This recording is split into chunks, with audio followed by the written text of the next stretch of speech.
The snow had stopped falling, but the cold still pressed down on the city like a held breath when Marcus Hale noticed them.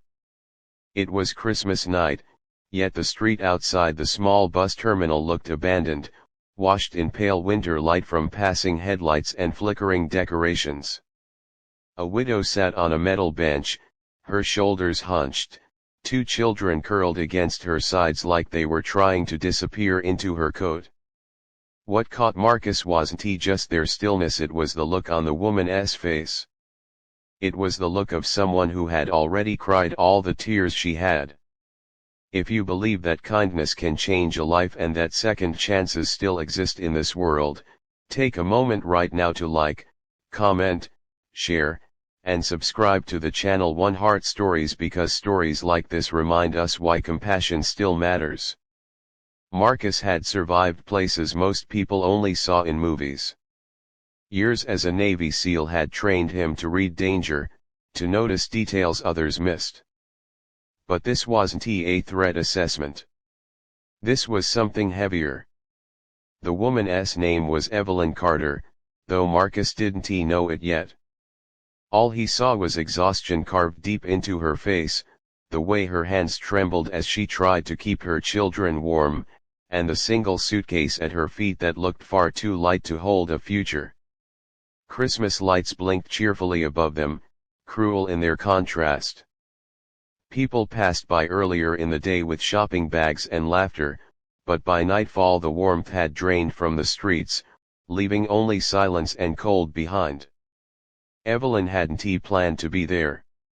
She had once imagined Christmas as noisy mornings and crowded kitchens, the smell of cinnamon and laughter filling the house.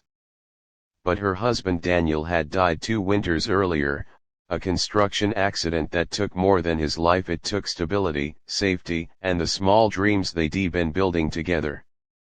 Bills piled up. Work hours were cut. Then the eviction notice came, polite and final. She spent Christmas Day packing memories into boxes she couldn't keep, telling her children that this was just another adventure, while her heart cracked quietly with every word. By night, with no relatives able to help and shelters already full, she ended up at the terminal, hoping morning would bring an answer. Marcus had his own ghosts. Daytime usually felt safer for him, sunlight made the memories quieter. But Christmas had a way of dragging everything back. He had lost brothers overseas, men who never made it home for holidays. After leaving the military, he built a simple life, working private security and volunteering when he could, trying to turn survival into something useful.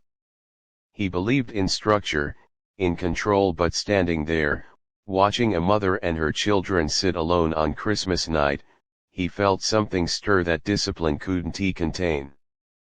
The kids were named Oliver and Mia.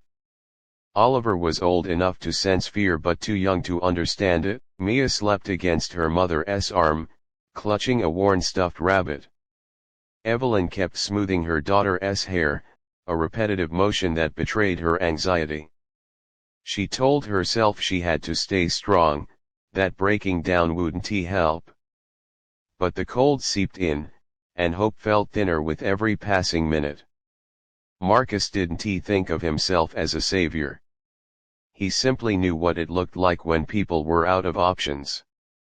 He remembered the promise he'd once made to himself to never walk past suffering just because it wasn't his responsibility.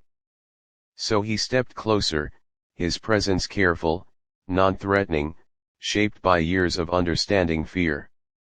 He crouched slightly to their level, letting them see his empty hands, his calm expression. The words he spoke were simple, steady, and carried the weight of someone used to being trusted. "Come with me." That was all.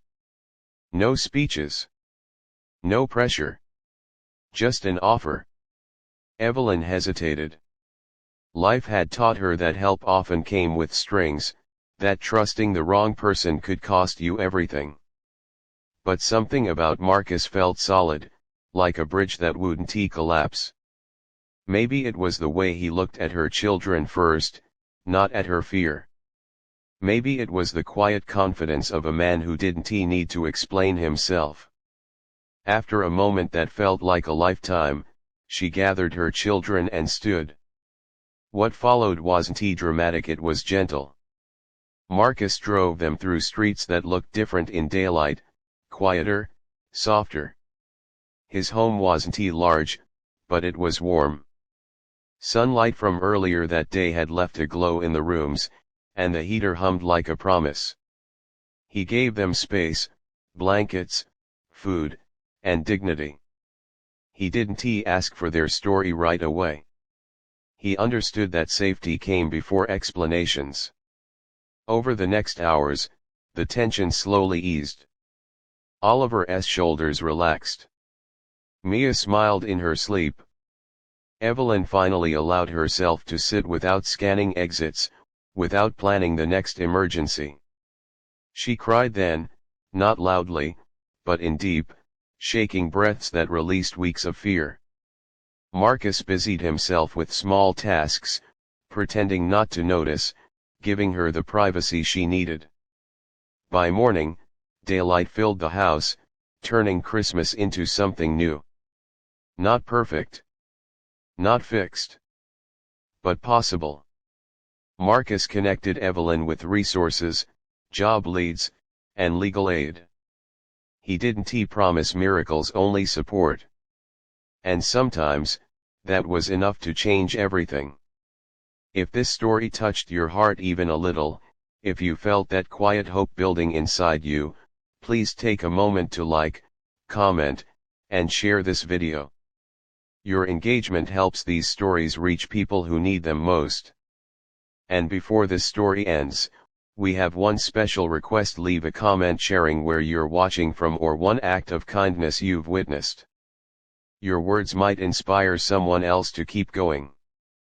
Evelyn would later say that Christmas night didn't save her life, Marcus did. But Marcus would never agree. He believed that all he did was stop and listen, and that sometimes, that was the bravest thing a person could do.